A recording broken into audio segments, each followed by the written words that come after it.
ప్రేమ నమ్మకము కలిగిన మా ప్రియ పరలోకపు తండ్రి, ఘనమైన దేవ, మీ యొక్క దయగల రెక్కల కింద మమ్మల్ని భద్రపరిచి ఈ చల్లనైనటువంటి వేళ మీ వాక్కులతో మమ్మల్ని ఆయత్తపరచడానికి మీరు సిద్ధంగా ఉన్నారు నాయన.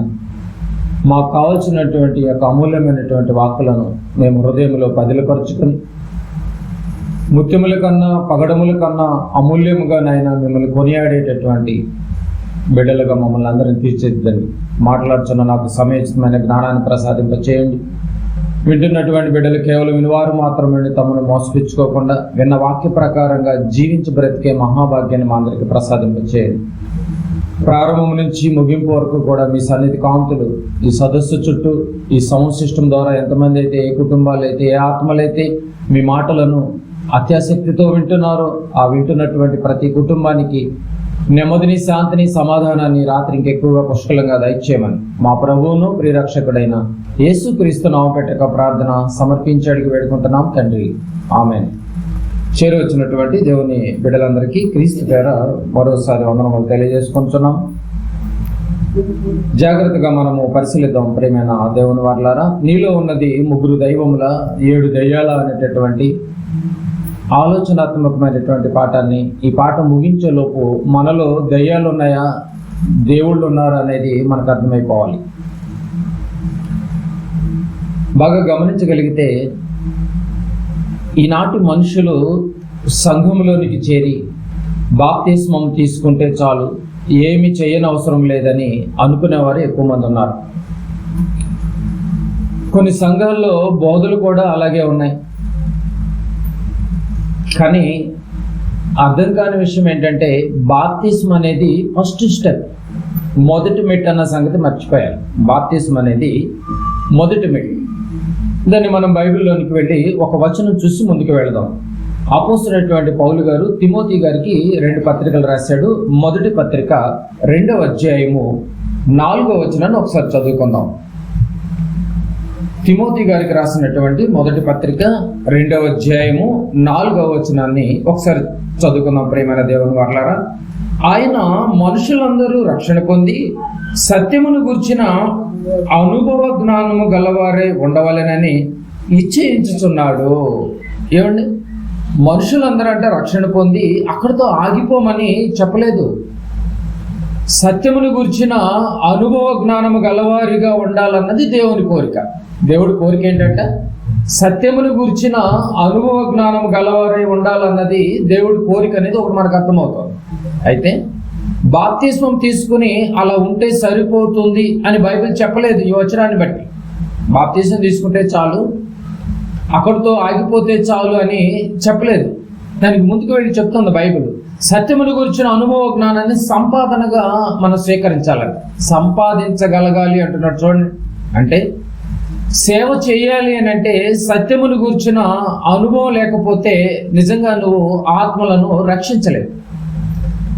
ఆత్మలను రక్షించాలి అంటే సత్యమును గూర్చినటువంటి అనుభవ జ్ఞానం ఉంటేనే సేవా జీవితం అనేది ఆత్మలను రక్షించే కోణంలో ఉంటాం. కనుక బాగా గమనించగలిగితే ఈరోజు బాప్తిస్మం తీసుకుని అక్కడితోనే ఆగిపోతున్నారే తప్ప అనుభవ జ్ఞానం సంపాదించాలన్నటువంటి ఆలోచన నేటి క్రైస్తవులకే లేకపోతే అన్యులకు అస్సలు ఉండదు. కనుక బాగా గమనించగలిగితే ఏమండి, బడికి వెళ్ళేటటువంటి పిల్లవాడు జాయిన్ అయినటువంటి రోజున ఏమి దిద్దాడో అది ఆలు కావచ్చు, ఏబిసిడీలు కావచ్చు.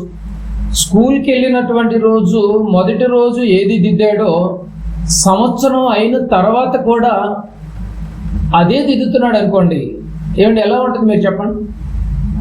సంవత్సరం అయ్యింది మళ్ళీ ఆలే దిద్దుతున్నాడు, సంవత్సరం అయ్యింది మళ్ళీ ఏబిసిడీలే దిద్దుతున్నాడు తప్ప ఏమాత్రం మార్పు లేకోకుండా ఉంటే నిజంగా మనం అనేటటువంటి మాటలు ఎలా ఉంటాయంటే, నీకు చదువు అవసరం లేదు, నీకు చదువు అనవసరంరా, గేదెలు కాచుకుంటే మంచిది కదా, 4 బరిగొడ్లను కొనుక్కొని ఇచ్చేస్తే బెటర్గా ఉంటుంది, అనవసరంగా సంవత్సరం వేస్ట్ చేశారు అన్నటువంటి మాటలు తల్లిదండ్రుల నోట వస్తాయంటారు. రాదా మీరు చెప్పాలి.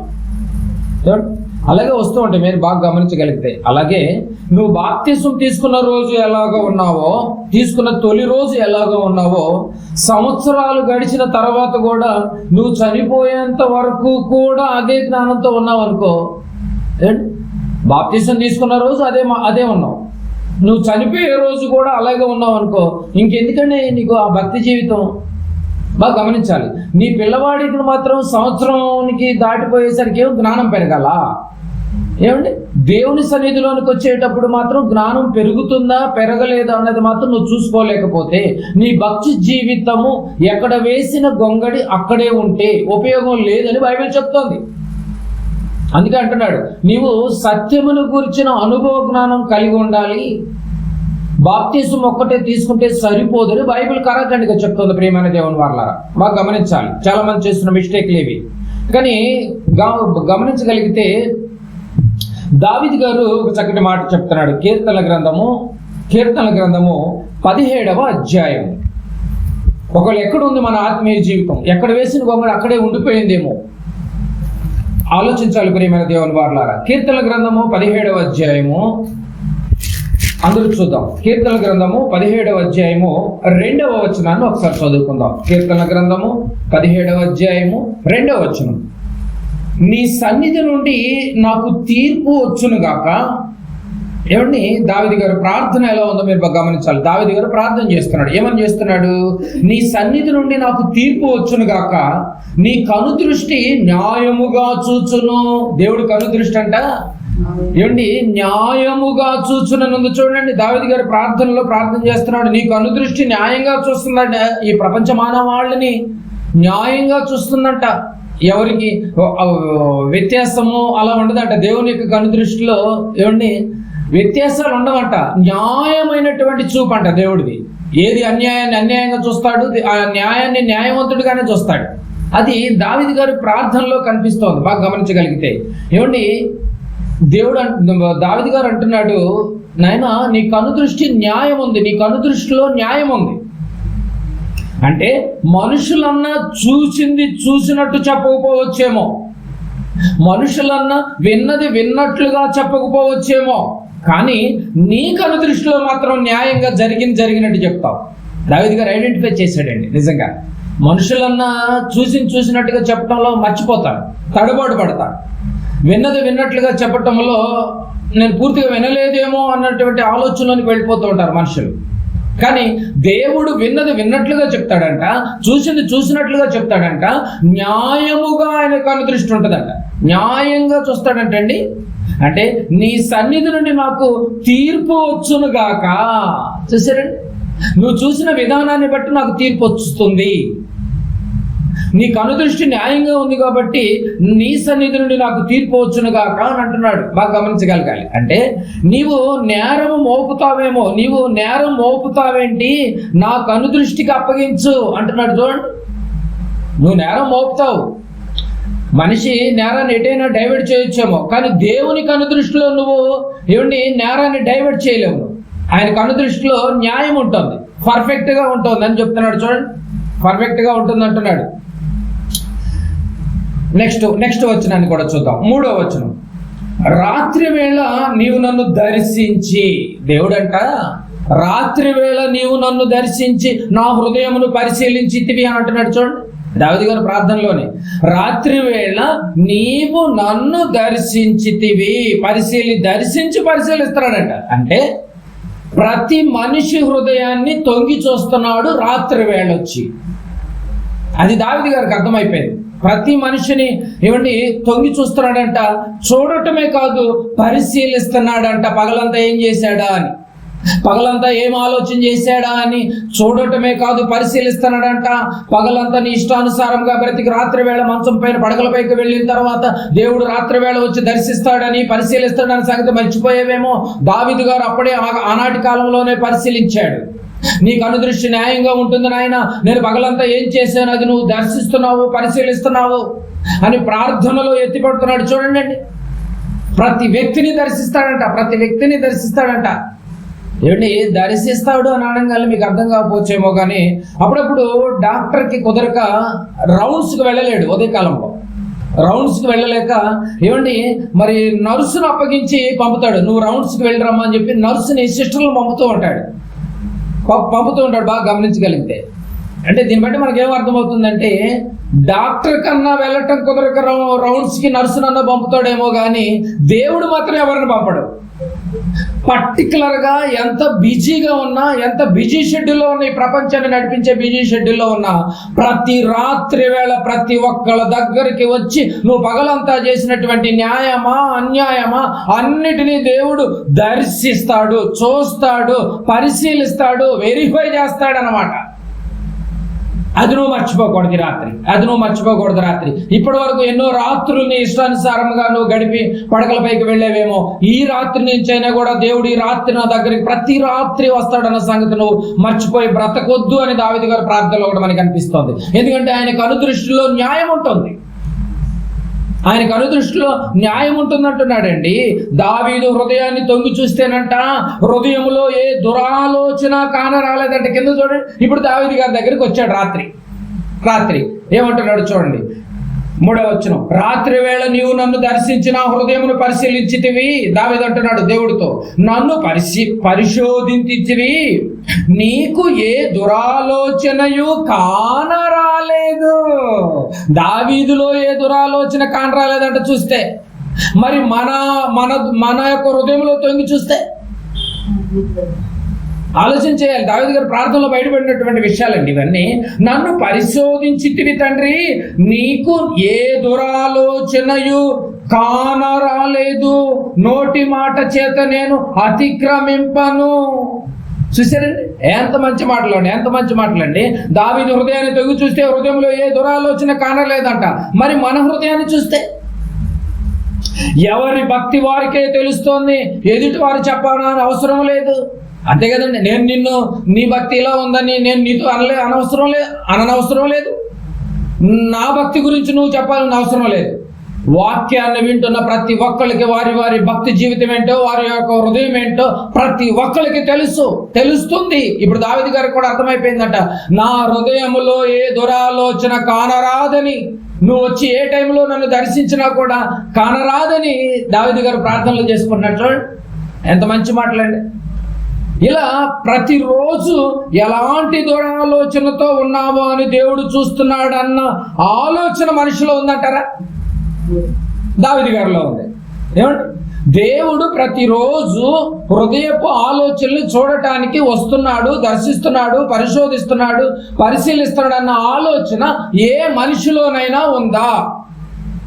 ఉంటే ఈ యొక్క హృదయంలో దురాలోచనలు చేస్తారా?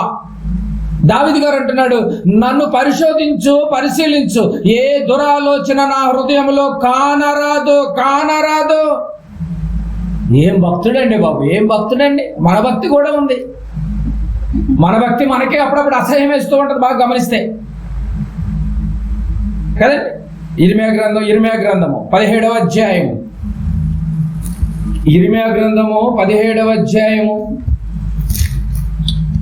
ఇర్మియా గ్రంథము 17వ అధ్యాయము అందరూ చూడాలి. 17వ అధ్యాయము 9-10 వచనాలు చదువుకుందాం. హృదయం గురించి మాట్లాడుతుంది బైబిల్. 9-10 వచనాలు. హృదయము అన్నిటికంటే మోసకరమైనది. అన్నిటికంటే మోసం చేసేది పక్కోడు హృదయం కాదు, నీ హృదయం నిన్నే మోసం చేస్తుంది. అన్నిటికంటే మోసకరమైనది, అది ఘోరమైన వ్యాధి కలది, దాన్ని గ్రహింపగలవాడెవడు అంటుంది బైబిల్. గ్రహింపగలవాడెవడు? ఏమండి, అది ఘోరమైన వ్యాధి కలది అన్నాడు. అందరూ ఎలాంటి హృదయాలలో ఉన్నారో గమనించాలంటున్నాడు. అది ఘోరమైన వ్యాధి కలది, అది భయంకరమైనటువంటి వ్యాధి కలది అంటున్నాడు. అంటే మన అంతరంగము బాగోనప్పుడు మన భక్తి అంతా వ్యర్థమే. మన హృదయాలోచన బాగోకపోతే మనం చేస్తున్న భక్తి జీవితం అంతా వృధానే. దేవుడు చూస్తున్నాడు అన్నటువంటి భయం ఎవరిలో ఉంది మీరు చెప్పాలి. ఇప్పుడు దావీదు గారిలో ఉంది. దేవుడు చూస్తున్నటువంటి భయం దావీదు గారిలో ఉంది కాబట్టి ప్రతిరోజు చాలా జాగ్రత్తగా బ్రతుకుతున్నాడు. ఈ రాత్రి వచ్చేటప్పటికి నన్ను వెతికినా పరిశీలించినా నేను ఎక్కడ దొరకకూడదు. హృదయాల్ని పరిశీలించే దేవుడు ప్రతి రాత్రి నిన్ను దర్శిస్తున్నాడని ఎంతమందికి తెలుస్తోంది? తెలిస్తే ఎలా బిహేవ్ చేస్తుందండి క్రైస్తవ సమాజం? ఏమండి, మనదంతా ఎలా ఉంటుందంటే డ్యూయల్ రోల్ అండి బాబు. డ్యూయల్ సిమ్స్ లాగా ఫోన్లో డ్యూయల్ రోల్ ఉంటుందండి బాబు. చర్చిలో ఒకలాగుంటాం, బయట ఒకలాగుంటాం. Dual role మనదంతా.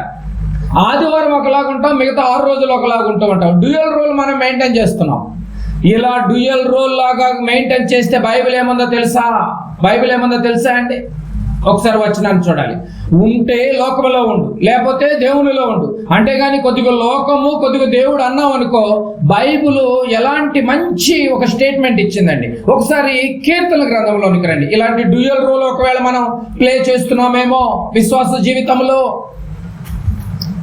కీర్తన గ్రంథము 119వ అధ్యాయము. కీర్తన గ్రంథము 119వ అధ్యాయము. అందరూ చూడాలి ప్రియమైన దేవుని వారు. ఈరోజు క్రైస్తవ జీవితం నటనా జీవితం అయిపోయింది, డ్యూయల్ రోల్ జీవితం అయిపోయింది. 119, 113 వచనాన్ని అందరూ రాసుకోవాలి చాలా జాగ్రత్తగా. 119, 113. ద్విమనస్కులను నేను ద్వేషించుచున్నాను అని ఉందండి. ఏం చెప్పిందండి బైబిల్? ద్విమనస్కులను నేను ద్వేషించుచున్నాడు అన్నాడు. ద్విమనస్కులు అంటే ద్వి అంటే రెండు మనస్సులు. అంటే ఆదివారం ఒకలాగా, చర్చిలో ఒకలాగా, బలకార్యక్రమం తీసుకున్న రోజు ఒకలాగా, ఏమండి వాక్యం బాగా విన్న రోజు ఒకలాగా, మిగతా 7 రోజులు ఒకలాగా, బయట ఉన్నప్పుడు ఒకలాగా, లోపల ఉన్నప్పుడు ఒకలాగా, గదిలో ఉన్నప్పుడు ఒకలాగా, సమాజంలో ఉన్నప్పుడు ఒకలాగా, సేవకుడు ముందు ఒకలాగా, సేవకుడు లేనప్పుడు ఒకలాగా, తల్లిదండ్రుల ముందు ఒకలాగా, తల్లిదండ్రులు లేనప్పుడు ఒకలాగా. ఇలాంటి డ్యూయల్ రోడ్ ప్లే చేసేటటువంటి వాళ్ళని దేవుడు ఏం చేస్తున్నాడంట? ద్వేషించుచున్నాను అన్నాడు. చూడండి ఏమండి? ద్విమనస్కులను నేను ద్వేషించుచున్నాను. ఉంటే దేవునిలో ఉండు, లేకపోతే లోకంలో ఉండు. అంతేగాని కొద్దిగా దేవుడు కొద్దిగా దెయ్యం అనొద్దు. అదే చెప్తాను. ద్విమనస్కులకు నేను ద్వేషించుచున్నాను అంటున్నాడు. అంటే ఉంటే వెచ్చగా ఉండు, లేకపోతే చల్లగా ఉండు. అంతేగాని నులివెచ్చని స్థితి, అటు ఇటుగా ఉండొద్దు అంటున్నాడు. చూడండి. కానీ క్రైస్తవులు అంతా ఆల్మోస్ట్ అంత అటు ఇటుగానే ఉంటారు. అయితే దేవుడు నిన్ను ద్వేషిస్తున్న సంగతి నువ్వు మర్చిపోవద్దు. ద్విమనస్కులను దేవుడు ద్వేషిస్తాడనమాట. ఒకవేళ మన భక్తి జీవితం ఎలా ఉందో, అయితే ఈ రాత్రి ఒకవేళ నీ దగ్గరికి వచ్చి దర్శిస్తే ఒకవేళ ద్విమనస్తత్వంతోనే మన యొక్క ఆత్మీయ జీవితంలో ప్రతి రాత్రి నిద్రిస్తున్నావేమో, దేవుని దృష్టిలో నీకు ద్వేషం పెరిగిపోతుంది. ఆలోచించమని బైబిల్ కరాఖండిగా చెప్తుంది. ప్రేమైన దేవుని వారలారా, పెట్టుకుంటే పూర్తిగా పెట్టుకోండి దేవుడితో, లేదంటే లోకంతో పెట్టుకోండి. నిజంగా ఎంత మంచి మాటలు ఏమండి? ఈ సృష్టిని కలిగించేటప్పుడు చర్చించలేదు కానీ బాగా వినాలి. ఈ సృష్టిని తయారు చేసేటప్పుడు, కలిగించేటప్పుడు, క్రియేట్ చేసేటప్పుడు ఏ మీటింగ్ పెట్టలేదు కానండి. ఏమండి? పర్టికులర్గా ఈ సృష్టిలో అనుభవించడానికి మొట్టమొదటి కుమారుడు రాబోతున్నాడు అన్న సంగతిని పరిశీలించి ఆలోచన చేసి తీసుకురావాలన్నటువంటి ఆలోచన చేసేటప్పుడు మాత్రం తన 2 కుమారుల్ని కూర్చోబెట్టి చర్చకు సిద్ధం చేశాడు. బాగా వినాలి. ఈ సృష్టిని తయారు చేసేటప్పుడు, కలిగించేటప్పుడు ఏ మీటింగ్ పెట్టలేదు. మామూలుగా కలిగించేశాడు. దేవుడు కలుగును గాక అంటే ఆకాశం కలుగును గాక కలిగిపోయింది, సూర్యుడు కలుగును గాక కలిగిపోయింది, పక్షులు కలుగును గాక కలిగిపోయింది, జలశలాలు కలుగును గాక కలిగిపోయినాయి. అవి ఆటోమేటిక్ కలిగిపోయినాయి. కానీ ఏ చర్చ లేదు బిడ్డలతో. కానీ మనిషిని కలిగించేటప్పుడు మాత్రం 2 కుమారుల్ని కూర్చోబెట్టి చర్చ పెట్టాడండి. చూడండి ఒకసారి బైబిల్ నుంచి ఒక వచనాన్ని చూద్దాం. ఆదికాండం 1వ అధ్యాయము బాగా గమనించాలి. చర్చ పెట్టాడు. ఎందుకు పెట్టాడు? చర్చించుకున్నారు అంటే తండ్రి, కుమారుడు, పరిశుద్ధాత్మ ముగ్గురు కూర్చుని చర్చ పెట్టాడు. సృష్టిని కలిగించేటప్పుడు ఏ చర్చ లేదు, ఏ మీటింగ్ లేదు. ఆదికాండం 1వ అధ్యాయము 26వ వచనం. ఆదికాండము 1వ అధ్యాయము 26వ వచనం చదువుకుందాం. దేవుడు మన స్వరూపమందు మన పోలిక చొప్పున నరులను చేయుదుము. చర్చ జరుగుతుంది చూడండి. సృష్టి ప్రారంభంలో మాత్రం సృష్టిని గురించి చర్చ లేదు. కానీ దేవుడు మన స్వరూపమందు మన పోలికగా కలిగిద్దాం అనుకునేటప్పుడు మాత్రము ఏమండి నిజంగా చర్చించుకున్నారండి బాబు, చర్చించుకున్నారు. ఎందుకంటే ఈ నూతన సృష్టిలో అందులో మన ముగ్గురు నివాసం చేయాలి కనుక చర్చ చాలా అవసరం అనుకున్నారు. ఆ యొక్క మానవ జీవితంలో ఒక ఆలయముగా ఉండాల్సినటువంటి హృదయంలో మనము వెలుగుతూ ఉండాలి కనుక ఈ యొక్క చర్చ చాలా అవసరం అనుకుని మీటింగ్ పెట్టారు. ప్రారంభపు ఆదామును తయారు చేసేటప్పుడు మీటింగ్ పెట్టేశారు. బాగా గమనించగలిగే చర్చించుకున్నారండి. అమ్మో మన బిడ్డలు రాబోతున్నారు, ఆ బిడ్డల్లో మనం ఉండాలి, అదొక నూతన సృష్టి. ఆ యొక్క గృహాలలో మనం ఉండాలి అని చర్చించుకున్నారండి. చర్చించుకున్న దేవుడే చర్చించుకుని కలిగించాడు బిడ్డలు. ప్రారంభంలో సృష్టిని కలిగించేటప్పుడు ఏ చర్చ లేదే, మానవులు కలిగించేటప్పుడు చర్చించుకున్నారు. అప్పుడప్పుడు మనం కూడా బాగా గమనించగలిగితే, ఏమంటే మన ఇంటికి ఎవరైనా కొత్త వ్యక్తి రాబోతున్నాడు అనుకోండి, బంధువులు ఎవరైనా తెలియని వాళ్ళు ఎవరైనా కొత్త వ్యక్తి రాబోతున్నాడు అనుకోండి, ఇంట్లో వాళ్ళందరినీ కూర్చుని చర్చించుకుంటాం, కూర్చొని డిస్కస్ చేస్తాం. ఏమని? ఎప్పుడు వస్తున్నాడు, ఎన్ని గంటలకు వస్తున్నాడు, ఎన్ని రోజులు ఉంటాడు, ఏమంటే ఆయన అసలు వచ్చే ఆయన ఎలా ఉంటాడు, ఏం తింటాడు, ఏమండి ఆయన పడుకోవడానికి ఎక్కడ ప్లేస్ ఇద్దాం అని కొన్ని డిస్కషన్ చేసుకుంటూ ఉంటారు. దీన్ని చర్చ అంటారండి. చర్చ అంటారు. అర్థమవుతుందో లేదు మీకు? ఇంకా ఒకవేళ మీ యొక్క కోడలు డెలివరీకి వెళ్తుంది అనుకోండి, ఎగ్జాంపుల్గా డెలివరీకి హాస్పిటల్కి వెళ్తుంది అనుకోండి, ఏమండి హాస్పిటల్లో పాపం ఎలా డెలివరీ అవ్వాలా అనేది ప్రసవ వేదన పొందడానికి కోడలు పాపం హాస్పిటల్లో కంగారు అయిపోతూ ఉంటుంది. కానీ బయట కూర్చున్న వాళ్ళు చర్చించుకుంటారు. ఏమని? అబ్బాయి పుడతాడు, అమ్మాయి పుడతాడు, అబ్బాయి పుడతాడు, అమ్మాయి పుడతాడు. చర్చలు చూడండి. ఆవిడ బాధను ఎవరు చర్చించుకోవట్లేదు, కానీ వచ్చేటటువంటి బిడ్డను చర్చించుకుంటున్నారు. ఇప్పుడంటే స్కానింగ్లు వచ్చేసినాయి కానండి, అలా స్కానింగ్ తీయడం కూడా ఒక పెద్ద భయంకరమైన నేరమే. కానీ దొంగతనంగా స్కానింగ్లు తీసి తెలిసేసుకుంటున్నారు.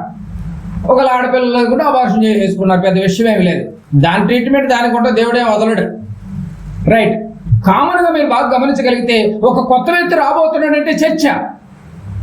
అలాగే ఒక ఇద్దరు గర్భాన్ని పుట్టినటువంటి ఆ యొక్క బిడ్డ రాబోతున్నాడంటే ఆ పాప వస్తుందా బాబు వస్తుందని ఒక డిస్కషన్ బయట బంధువులు, అది అత్తగారి తరపు కావచ్చు, అమ్మగారి తరపు కావచ్చు, డిస్కషన్ అనేది ఒక చర్చ జరుగుతోంది. దేవుడు కూడా చర్చించుకున్నాడండి. మన ముగ్గురము ఆ కలగబోయేటటువంటి ఆ యొక్క రాబోయేటటువంటి ఆ యొక్క బిడ్డల్లో మన ముగ్గురు ఉండాలి కదా. తండ్రి ఉండాలి, కుమారుడు ఉండాలి, ఏమంటే రెండవ కుమారుడు ఉండాలి కదా అని ఆ ఉండటానికి వాళ్ళు చర్చించుకున్నారండి బాబు. అంటే తండ్రి అయినటువంటి దేవుని ఆత్మ, ఏమండి తండ్రి అయినటువంటి దేవుని ఆత్మ అందరిలో ఉంటుందండి. బాగా గమనించాలి. నీలో ఉన్నది ముగ్గురు దైవములా 7 దెయ్యాలన్నదని మనం ఆలోచిస్తున్నాం.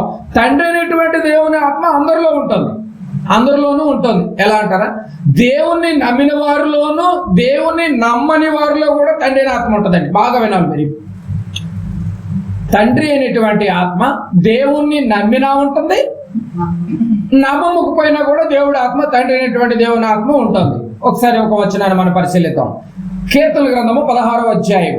కీర్తనల గ్రంథము 16వ అధ్యాయం. కీర్తనల గ్రంథము 16వ అధ్యాయం 5వ వచనాన్ని ఒకసారి మనం చదువుకుందాం. 5వ వచనం 16:5 దావీదు గారే మాట్లాడుతున్నాడు ఇక్కడ కూడా. 16వ అధ్యాయము 5వ వచనం. యెహోవా నా స్వాస్థ భాగము, నా పానీయ భాగము, నీవే నా భాగమును కాపాడుచున్నావు. ఏమంటే దావీదు గారు అంటున్నాడు, అసలు నా స్వాస్థ భాగము నీవే, నా పానీయ భాగము నీవే నా భాగమును కాపాడుచున్నావు. అసలు నువ్వే నాలో ఉన్నావు అంటున్నాడు. చూడండి అన్నాడండి. ఎంత బాగుందో చూడండి ఆ మాట. నీవే నా భాగమును కాపాడుచున్నావు అంటున్నాడు. నీవే నా భాగం అంటున్నాడు. ఇంకా 119 కీర్తనలు కూడా రండి. అంటే దేవుడు అందరిలోనే ఉంటాడండి. బాగా వినాలి మీరు. 119వ అధ్యాయము 57వ వచనంలో కూడా చూడండి దావీదు గారి మాటలు ఎలా ఉంటాయి. 119వ అధ్యాయం 57వ వచనాన్ని పరిశీలిద్దాం. యెహోవా నీవే నా భాగము ఉందండి. నీవే నా భాగం అన్నాడు. నీ వాక్యములను అనుసరించి నడుచుకుందునని నేను నిశ్చయించుకొని ఉన్నాను. నీవే నా భాగం అంటున్నాడు. నీలో నుంచి వచ్చానంటున్నాడు. చూడండి. అంటే తండ్రి అయినటువంటి దేవుడు అందరిలో ఉంటాడు. కొరత నిబంధనలో ఒక వచనాన్ని చూద్దాం. తండ్రి అయినటువంటి దేవుడు అందరిలో ఉంటాడు. బాగా వినాలి మీరు. తండ్రి అయినటువంటి దేవుడు, పరలోకమందున మా తండ్రి అని నువ్వు ప్రార్థన చేస్తావే, ఆ పరలోకమైనటువంటి తండ్రి దేవుణ్ణి నమ్ముకున్న వారిలోనూ ఉంటాడు, నమ్మకపోయినా కూడా వారిలో ఉంటాడు. ఎఫెసీయులకు రాసినటువంటి పత్రిక 4వ అధ్యాయం. ఎఫెసీయులకు రాసినటువంటి పత్రిక 4వ అధ్యాయము. ఏమండి అందరూ చూడాలి. ఎఫెసీయులకు రాసిన పత్రిక 4వ అధ్యాయము 6వ వచనాన్ని చదువుకుందాం. 6వ వచనం. విశ్వాసము ఒక్కటే, బాప్తిస్ము ఒక్కటే. ఈ పదం మీరు అండర్లైన్ చేసుకోండి. అందరికీ తండ్రి అయినటువంటి దేవుడు కూడా ఒక్కడే. నెక్స్ట్ ఆయన అందరికీ పైగా ఉన్నవాడై అందరిలోనూ వ్యాపించి అన్నది చూడండి. అందరిలోనూ వ్యాపించి, అందరిలో ఉన్నాడు, అందరిలో ఉన్నాడు, వ్యాపించి ఉన్నాడు, వ్యాపించి ఉన్నాడు, అందరిలో ఉన్నాడు. అంటే తండ్రి అయినటువంటి దేవుడు అందరిలో ఉన్నాడు, ఏమాత్రం తేడా లేదు. అది దేవుడు నమ్మిన వారిలోనూ ఉన్నాడు, నమ్మని వారిలో కూడా తండ్రి అయినటువంటి దేవుడు ఉన్నాడు. అందరిలో ఉన్నాడు, అందరిలో ఉన్నాడు. బాగా గమనించగలిగితే ఏమండి, నీ కడుపును పుట్టినటువంటి బిడ్డను అప్పుడప్పుడు ఏమంటూ ఉంటారంటే నా రక్తం అండి అంటారు. కడుపును పుట్టినటువంటి బిడ్డలు ఏమంటారండి, నా రక్తం అండి అని అంటూ ఉంటారు. రైట్, ఒక మాట, నీ రక్తమే అయితే నీ బ్లడ్ గ్రూప్ ఉండాలిగా. మరి నీ కొడుకు బ్లడ్ గ్రూప్ వేరే అయిపోతుందేంటి? ఏమండి, అంతే కదండి. నీ బ్లడ్ గ్రూపే నీ కొడుకుకి వచ్చేయాలి, నీ కూతురికి వచ్చేయాలి, అందరికి వచ్చేసేయాలి. మరి బ్లడ్ గ్రూపులు మారిపోతున్నాయేంటి? వేరే బ్లడ్ గ్రూప్ ఉంటుందేంటి? బాగా గమనించాలి. కానీ దేవునికి మనకు ఉన్నటువంటి సంబంధం రక్త సంబంధం కాదు. దేవునికి మనకు ఉన్నటువంటి సంబంధం ఆత్మబంధం. ఆత్మ ఎవరెవరికి చెప్పండి. ఇప్పుడు ఆత్మ ప్రపంచవ్యాప్తంగా 6 నేల మీద ఎవరైతే ఉన్నారో వాళ్ళందరిలోనూ ఆత్మ ఉంది. ఆ అందరిలోనూ ఆత్మ వ్యాపించి దేవుడుగా ఉన్నాడు, తండ్రి అనేటువంటి దేవుడుగా వ్యాపించి ఉన్నాడు. అంటే ఆత్మల బంధం అన్నమాట. మంది ఆత్మీయ బంధం, మందంతా ఆత్మీయ బంధము. కనుక ఎక్కడో పరలోకం ఉన్నటువంటి ఆత్మ మనలోనికి ఎలా వచ్చింది? ఏమంటే, ఎక్కడో పరలోకంలో ఉన్నాడు తండ్రి అయినటువంటి దేవుడు, మనలోనికి ఎలా వచ్చింది, ఎలా వ్యాపించింది, ఎలా ఉండగలదు అంటారా? ఎలా ఉండగలదు, ఎలా వ్యాపించింది అంటారా? ఎక్కడో పరలోకంలో ఉన్నాడు కదండి, ఆ ఆత్మ మనలోనికి రావటం ఏందని అంటారా? బాగా గమనించగలిగితే ఏమండి, థర్మల్ పవర్ స్టేషన్ మీ ఇంట్లో ఏమైనా ఉందా? ఏమండి, కరెంట్ సప్లై అయ్యి థర్మల్ పవర్ స్టేషన్ ఏమైనా మీ ఇంట్లో ఉందా? లేదే. ఎక్కడో థర్మల్ పవర్ స్టేషన్ లో ఉన్నటువంటి కరెంటు ఎక్కడికి వచ్చింది? ఊరు బయట ఉన్నటువంటి సబ్ స్టేషన్ లోనికి వచ్చింది. ఊరు బయటలో సబ్ స్టేషన్ లోనికి వచ్చింది, ఆ తర్వాత ట్రాన్స్ఫార్మర్ లోనికి వచ్చింది, తర్వాత ఇంట్లో ఉన్న మీటర్లోకి వచ్చింది, ఆ తర్వాత అన్ని రూమ్స్ లోనికి వెళ్ళిపోతుంది. చూడండి, ఎక్కడో థర్మల్ పవర్ స్టేషన్ లో ఉన్నటువంటి కరెంటు ఎలా వ్యాపించిందో చూడాలి, మీరు బాగా గమనించాలి. ఇది నీకు అర్థమైతే పరలోకంలో ఉన్నటువంటి తండ్రి ఆత్మ, ఆయనలో ఉన్నటువంటి భాగము ప్రపంచవ్యాప్తంగా దేవుణ్ణి నమ్మినా నమ్మకపోయినా తండ్రి అనేటువంటి దేవుని యొక్క ఆత్మ అందరిలోనూ వ్యాపించి ఉంటుంది. ఇది మీకు అర్థం కావాలి. ఇంకా అది మీకు అర్థం కాకపోతే మరో మంచి మాట చూద్దాం. ఏమండి, ఊరు బయట సెల్ ఫోన్ టవర్ ఉంటుంది, అంతే కదండి. సెల్ ఫోన్ టవర్ ఎక్కడ ఉంటుంది? ఊరు బయట ఉంటుంది. కానీ అందరి ఫోన్లోనికి ఏమిటి సిగ్నల్ వచ్చేసింది. ఎలా? ఊరు బయట ఉందిగా, మరి నీ ఫోన్లోకి సిగ్నల్ ఎందుకు వచ్చింది? అంటే వ్యాపించింది అనమాట. తరంగాల ద్వారా వ్యాపించి అందరి ఫోన్లోనికి ఏమండి సిగ్నల్ వచ్చేసింది. చూడండి, ఏమండి, సెల్ ఫోన్ టవర్ లో నుంచి సిగ్నల్ వచ్చిందని వ్యాపించిందంటే మాత్రం ఇది నమ్ముతావు? ఎక్కడో థర్మల్ పవర్ స్టేషన్ ఉన్నటువంటి కరెంటు ఏమంటే సబ్ స్టేషన్ లోకి వచ్చి, సబ్ స్టేషన్ నుంచి నీటో మీటర్లోకి వచ్చి, మీటర్లో నుంచి స్విచ్ బోర్డులోకి వచ్చి, అన్ని రూమ్లోకి వచ్చి వ్యాపించిందని నమ్మినటువంటి నీవు కన్న తండ్రి అయినటువంటి ఆత్మ నాలో భాగము, నాలో సగము, నాలో వ్యాపించిందని ఎందుకు నమ్మవు? అర్థం కావాలి నీకు. అలాంటి వ్యాపించినటువంటి దేవుడు ప్రతి రాత్రి ఆయనలో సగం కాబట్టి నిన్ను దర్శించడానికి వస్తాడు, పరిశీలిస్తాడు. నీ యొక్క ఆలోచన, నీ హృదయపు ఆలోచన పర్ఫెక్ట్ గా ఉండాలి. నీలో ఉన్నది 3 దైవముల అని నిలదీసి అడుగుతుంటే పరలోకములో ఉన్నటువంటి కన్న తండ్రి ఆత్మ నీలో ఉందని అర్థమవుతుంది. నమ్మినా నమ్మకపోయినా తండ్రి అయినటువంటి దేవుడు అందరిలో వ్యాపించి ఉంటాడు అని ఒకటి అర్థమైందండి మనకి. అందరిలోనూ వ్యాపించి ఉంటాడు అనమాట. అంటే దేవుడు అందరిలో ఉన్నాడని అర్థమైంది. ఒకటి రైట్, ఒక విషయం ఒకటి అర్థమైపోయింది. కన్న తండ్రి అయినటువంటి దేవుడు, ఆత్మలు కన్నటువంటి దేవుడు, దేవుణ్ణి నమ్మినా నమ్మకపోయినా, అది అన్నిలోనైనా క్రైస్తవుల్లోనైనా, ఆనాటి ఇశ్రాయేల్ అయినా, ప్రపంచవ్యాప్తంగా నరమాత్రులుగా ఉన్నటువంటి ఎవరిలోనైనా కన్న తండ్రి ఆత్మలో భాగమే అందరిలో వ్యాపించి ఉంది. రైట్, దీన్ని పక్కన పెడదాం కొద్దిసేపు. యేసు ప్రభు అందరిలో ఉంటాడా? నెక్స్ట్, తండ్రి అందరిలో ఉంటాడు. మరి యేసు ప్రభు అందరిలోనే ఉన్నాడా, లేకపోతే కొందరిలోనే ఉంటాడా? మరి ఎవరిలో ఉంటాడు ఆయన? ఇక్కడ ఎఫెసీ పత్రికలో ఒక వచనం మనకు క్లారిటీ వచ్చింది. ఏమొచ్చింది? ఆయన అందరికీ తండ్రి అయినటువంటి దేవుడు ఒక్కడే, ఆయన అందరికీ పైగా ఉన్నవాడే, అందరిలోనూ వ్యాపించి అని పదం పెట్టాడు. రైట్. మరి యేసు ప్రభు కూడా మరి అందరిలో ఉన్నాడా? ఆ వచనాన్ని కూడా ఒకసారి మనం పరిశీలిద్దాం. చూడండి, ఆయన అందరిలో ఉన్నాడా, కొందరిలోనే ఉంటాడా? ఇది మనం పరిశీలించాలి. తండ్రి అయినటువంటి దేవుడు అందరిలో ఉన్నాడు. నెక్స్ట్, యేసు ప్రభు అందరిలో ఉన్నాడా? ప్రతిదానికి యేసు ప్రభుని పిలుస్తూ ఉంటారు కదా అందరూ. మరి యేసు ప్రభు ఉన్నాడా అసలు నీలో? చూద్దాం ఒకసారి వచనం. గలతీయులకు రాసినటువంటి పత్రిక, ఏమండి, గలతీయులకు రాసినటువంటి పత్రిక 3వ అధ్యాయము 26, 27 వచనాలు చూద్దాం. యేసు ప్రభు అందరిలో ఉన్నాడో లేదో తెలిసిపోద్ది మనకి. తండ్రి అయినటువంటి దేవుడు అందరిలో ఉన్నాడు. ఒకటి క్లియర్ అయిపోయింది మనకి. నీలో ఉన్నది ముగ్గురు దైవములా అని ప్రశ్న వేసుకుంటే కన్న తండ్రి అయినటువంటి దేవుడు నీలో ఉన్నాడని ఒకటి అర్థమైంది. నెక్స్ట్, ఆయనకి 2 కుమారులు ఉన్నారు. ఎవరు? మొట్టమొదటి కుమారుడు రక్షకుడు, ప్రియకుమారుడు, లోకరక్షకుడు యేసు ప్రభుల వారు. ఆ తర్వాత ప్రభువారు వెళ్ళిపోయిన తర్వాత లోకాన్ని కృపావరముగా కాపాడుతున్నటువంటి పరిశుద్ధాత్ముడు ఉన్నాడు. 2 కుమారులు ఉన్నారు. ఈ 2 కుమారులు కూడా నీలో ఉన్నారో లేదో కూడా తెలియాలి రాత్రి. 26వ వచనం, యేసుక్రీస్తు నందు మీరందరూ విశ్వాసము వలన దేవుని కుమారులై ఉన్నారు. రైట్. 27, క్రీస్తులోనికి బాప్తిసం పొందినటువంటి మీరందరూ క్రీస్తుని ధరించుకొని ఉన్నారు. అంటే అందరూ ధరించుకోలేదా క్రీస్తుని? అందరిలో ఉండడు. ఆ క్రీస్తు ఉండడు. ఎవరిలో ఉంటాడు? క్రీస్తులోనికి బాప్తిసం పొందిన మీరందరూ. ఏమండి, నిజంగా అండి ఎంత బాగుందండి బైబిల్. క్రీస్తులోనికి బాప్తిసం పొందినటువంటి మీరందరూ క్రీస్తుని ధరించి ఉన్నారు. అంటే బాప్తిసం ఎవరైతే తీసుకుంటారో వారిలోనే యేసుప్రభుల వారు ఉంటాడు. ఇప్పుడు బాప్తిసం తీసుకోలేదనుకో, వాళ్ళలో యేసుప్రభు ఉండడు. ఎవరుంటారు? తండ్రి అయినటువంటి దేవుడు ఒక్కడే ఉంటాడు, యేసుప్రభు ఉండడు.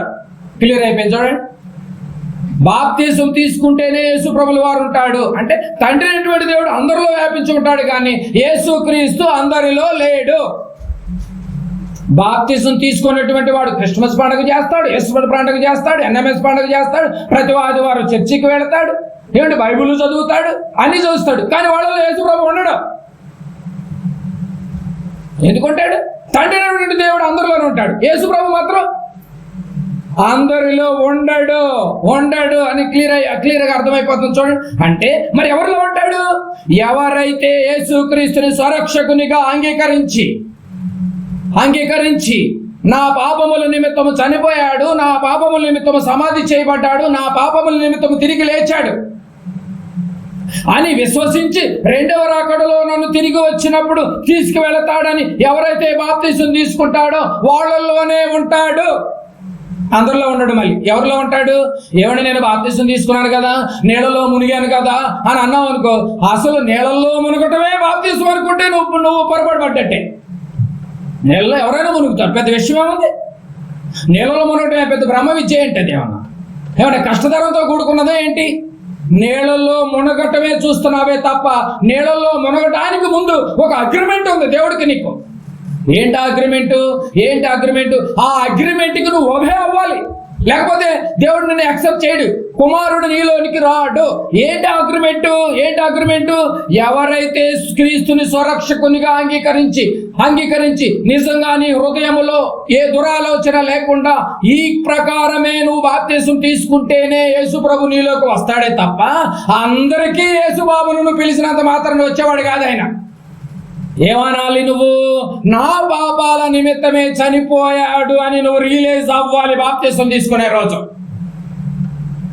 అసలు పాపాల నిమిత్తం బాప్తిసం తీసుకునేవాడు ఎవడున్నాడని నాకు తెలియగలుగుతాను, కానీ రోగాలు పోయాయని బాప్తిసం తీసుకునే వాళ్ళు ఉన్నారు, అప్పుల బాధలు పోయాయని బాప్తిసం తీసుకునే వాళ్ళు ఉన్నారు, అన్ని ఒడ్డెక్కేసామని బాప్తిసం తీసుకునే వాళ్ళు ఉన్నారు, ఇక వృద్ధాప్యంలోనికి వెళ్ళిపోయాం కదా ఇంక మనకి ఇంకేముందని బాప్తిసం తీసుకునే వాళ్ళు ఉన్నారు. కానీ బాల్యదినముల నుంచి యవన కాలము నుంచి వృద్ధాప్యం వరకు నేను ఎన్నో పాపాలు చేశాను నాయన, ఈ పాపాల నిమిత్తమే నీ ప్రియకుమారు నుంచి ఆ పరలోకపు నుంచి ఈ యొక్క భూలోకానికి రంగప్రవేశం చేయించావు. నా పాపాల నిమిత్తమే యేసు చనిపోయాడు, నా పాపాల నిమిత్తమే 3 రోజులు సమాధిలో పెట్టబడ్డాడు, నా పాపాల నిమిత్తమే తిరిగి పునరుద్ధానుడై తిరిగి లేచాడు. 2వ రాకడ అని విశ్వసించి 2వ రాకడలో నన్ను తిరిగి వచ్చి తీసుకెళ్తాడు. అని ఎవరైతే బాప్తిసం తీసుకుంటారో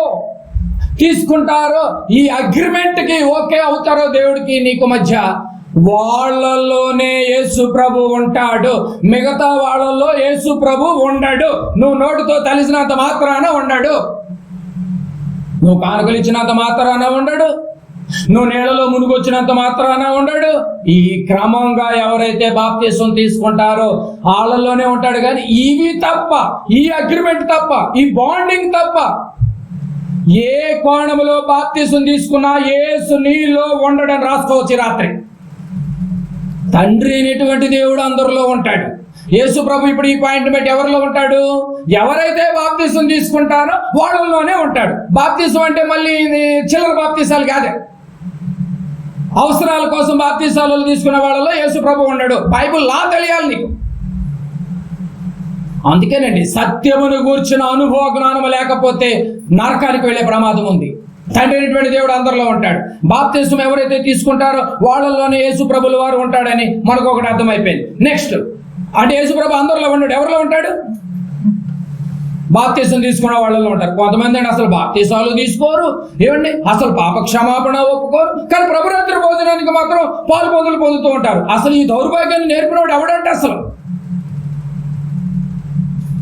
తెలియాలి మీకు ఈ విషయాలన్నీ. ఇక మిగిలింది ఎవరు? పరిశుద్ధాత్మ దేవుడు. మరి పరిశుద్ధాత్మ దేవుడు అందరిలో ఉంటాడా? మూడు భాగాలు మనం ముగ్గురు ఆలోచన చేస్తున్నాం. కన్న తండ్రి అందరిలో ఉంటాడు, నమ్మినా నమ్మకపోయిన దేవుడు. రెండు, యేసు ప్రభుల వారు నిజమైన బాప్తిసం ఎవరైతే తీసుకుంటారో వాళ్ళలోనే ఉంటాడు. నిజమైన బాప్తిసం అనగానే నీళ్ళలో బాప్తిసం అనుకోవద్దు, పొరపాటు పడతారు మీరు.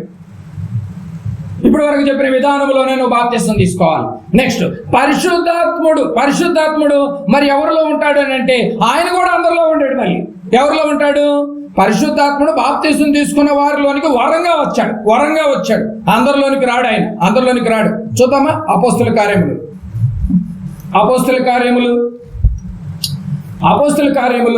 2వ అధ్యాయం. అపోస్తుల కార్యములు 2వ అధ్యాయము 38వ వచనం. నాలెడ్జ్ లేకుండా మనము దేవునిలో మన యొక్క భక్తి జీవితాన్ని కొనసాగిస్తున్నామేమో ప్రియ సహోదరులారా, ఒక్కసారి మీరు గమనించాలి. దేవుడు అందరిలోనే ఉంటాడు. యేసు ప్రభు అందరిలో ఉండడు. పరిశుద్ధాత్మ కూడా అందరిలో ఉంటాడు అనుకోవటం భ్రమ. ఆయన అందరిలో ఉండడు. ఎవరిలో ఉంటాడు? 38వ వచనం. అపోస్తుల కార్యములు 2వ అధ్యాయం 38వ వచనం. పేతురు, మీరు మారు మనసు పొంది పాప క్షమాపణ నిమిత్తము, బాప్తిసానికి మెయిన్ హెడ్డింగ్ ఇది. పాప క్షమాపణ నిమిత్తము ప్రతి వాడు యేసు క్రీస్తు నామములో బాప్తిసం పొందుడి. ఆర్డర్. అప్పుడు అన్నది చూడండి, కండిషన్. అప్పుడే మీరు పరిశుద్ధాత్మ అనే వరాన్ని పొందుతారు. అంటే పాప క్షమాపణ నిమిత్తం బాప్తిసం పొందుకోకుండా ఉంటే యేసు ప్రభువు రాడు, పరిశుద్ధాత్మ కూడా వరంగా రాడనమాట. అంటే పరిశుద్ధాత్మ వరంగా రావాలన్నా, యేసు ప్రభుల వారు నీలోకి ప్రవేశించాలన్నా రెండు జరగాలి. ఏం జరగాలి? పాప క్షమాపణ నిమిత్తము నా కోసం మరణించాడు, నా కోసం సమాధి చేయబడ్డాడు, నా కోసం తిరిగి లేచాడు అని విశ్వసించి రేపు నేను చనిపోయిన తర్వాత కూడా 3వ దిన ఈ యొక్క లోకానికి వచ్చి నన్ను తిరిగి ఈ యొక్క లోకం అంతమయ్యేటప్పుడు తీసుకువెళ్ళిపోతాడన్న ఆలోచన, విచక్షణ జ్ఞానాన్ని నీకు లేకపోతే యేసు ప్రభువు రాడు, పరిశుద్ధాత్మ వరంగా కూడా అంతకన్నా రాడు. నీలో ఉన్నది ముగ్గురు దైవములేనా? ముగ్గురు దైవాలు నీలో ఉన్నాయి. ఇప్పుడు చెప్పండి. తండ్రి అనేటువంటి దేవుడు ఒక్కడే ఉన్నాడు తప్ప నిజంగా చెప్పాలంటే యేసు ప్రభు కూడా అందరిలో లేడు. పాపం తెలియక చాలా మంది క్రిస్మస్లు చేసుకుంటున్నారు, ఈస్టర్లు చేసుకుంటున్నారు. అవగాహన లేని క్రైస్తవ జీవితాలు, అనుభవ జ్ఞానం లేని క్రైస్తవ సేవకులు. యేసును ఆహ్వానించాలి అంటే ఆ ఫార్ములాను నువ్వు అప్లై చేయాలి కదా.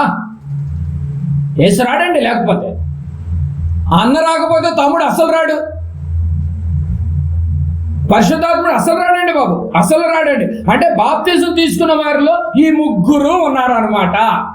అప్పుడు ఆటోమేటిక్ తండ్రి ఉంటాడు, యేసు ప్రభు ఉంటాడు, పరిశుద్ధాత్ముడు కూడా ఉంటాడు. అంటే ఈ ముగ్గురు రూపాలు ఎవరిలో ఉండాలని కోరుకుంటున్నాడంటే ఈ యొక్క నూతన సృష్టిలో ఉండాలని కోరుకుంటున్నాడు. ఎవరైతే ఈ కోణములో ఉంటారో ఆ వాళ్ళలోనికే ఈ ముగ్గురు దైవాలు ప్రవేశిస్తారు, లేకపోతే రారు. మరి నీలో ఉన్నది ముగ్గురు దైవములేనా? డౌట్లు వచ్చేస్తున్నాయి చూడండి. యేసు ఉన్నాడంటారా? పరిశుద్ధాత్ముడు ఉన్నాడంటారా? దేవుడు ఉన్నాడంటే ఒకటి క్లియర్గా అర్థమైపోతుంది, దేవుడు ఉన్నాడు, నీలోకి వ్యాపించాడు. తండ్రి అయిన దేవుడు అందరిలో ఉన్నాడు, యేసు ప్రభు మాత్రం అందరిలో లేడు. పరిశుద్ధాత్ముడు అందరిలో లేడు. అప్పుడు మీకు వరముగా వచ్చునని అన్నాడు చూసి, అప్పుడు కండిషన్ అండి బాబు. కండిషన్లో మాత్రం చూడకపోతే ఎట్లా? కొరింథీయులకు రాసినటువంటి రెండవ పత్రిక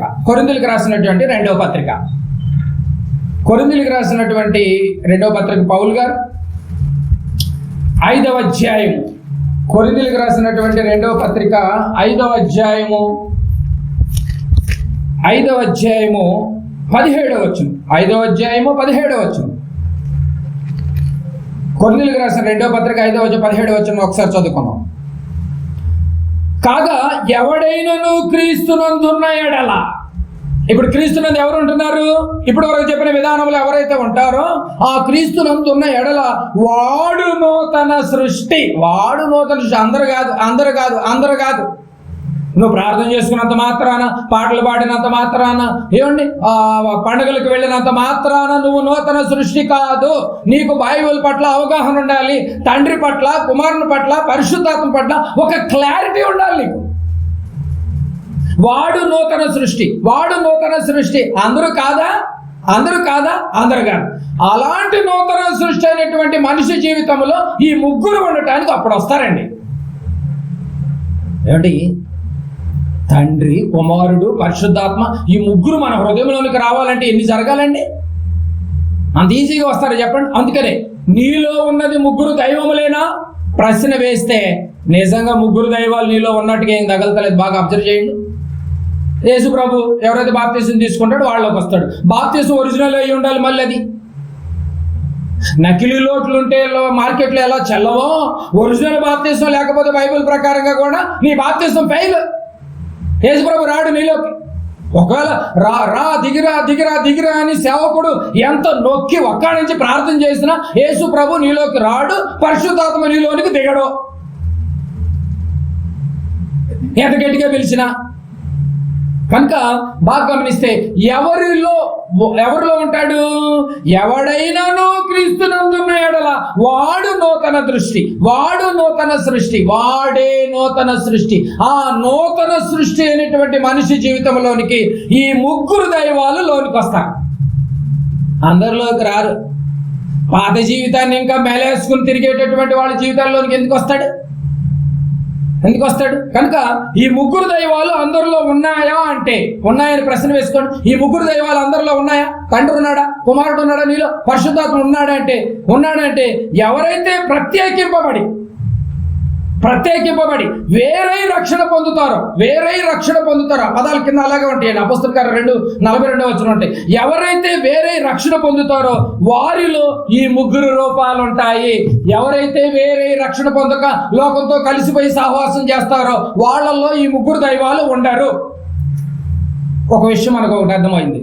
ఈ మొదటి భాగంలో మనం పరిశీలించగలిగితే నీలో ఉన్నది ముగ్గురు దైవములేనా అని మీరు పరిశీలించుకోండి. ఇప్పుడు వరకు తండ్రి అయినటువంటి దేవుడు అందరిలో ఉంటాడు, యేసు ప్రభు అందరిలో ఉండడు, బాప్తిసం తీసుకున్న వాళ్ళలోనే ఉంటాడు. బాప్తిసం అంటే అది ఒరిజినల్ అయి ఉండాలి. అది సేవకుడు చెప్పిన బాప్తిసం అయి ఉండకూడదు, బైబిల్ చెప్పిన బాప్తిసం అయి ఉండాలి. ఇది ఇక్కడే మీరు పొరపాటు పడుతోంది. సేవకుడు ఏం చెప్తే అది నమ్మకండి, నమ్మొద్దు. అసలు బైబిల్ ఏం చెప్పిందో అది నమ్మండి. ఎవడు నూతన సృష్టి? ఎవడైతే పాప జీవితాన్ని పాతేస్తాడో, కుమారుని ఆహ్వానిస్తాడో వాళ్ళల్లోనికి పరిశుద్ధాత్ముడు వరంగా వస్తాడో ఒకటి అర్థమైపోయింది. అంటే ఈ ముగ్గురు అందరిలోనే ఉండరు. బైబిల్ ప్రకారంగా, బైబిల్ చట్ట ప్రకారంగా, దేవుడు చట్ట ప్రకారంగా, ఈ ఫార్ములా ప్రకారంగా, ఈ అగ్రిమెంట్ ప్రకారంగా ఎవరైతే ఒబే అవుతారో వాళ్ళే నూతన సృష్టి. ఆ నూతన సృష్టిలోనికి ఈ ముగ్గురు దైవములు ప్రవేశిస్తారు. ఒక్కసారి నేను ఈ జీవితాన్ని పరీక్షించుకోండి. అర్థమైందండి? మొదటి భాగం అర్థమైపోయింది మనకి. ఇక మిగిలింది 2 భాగాలు ఉన్నాయి. ఇంకా మిగిలింది 2వ భాగం ఉంది.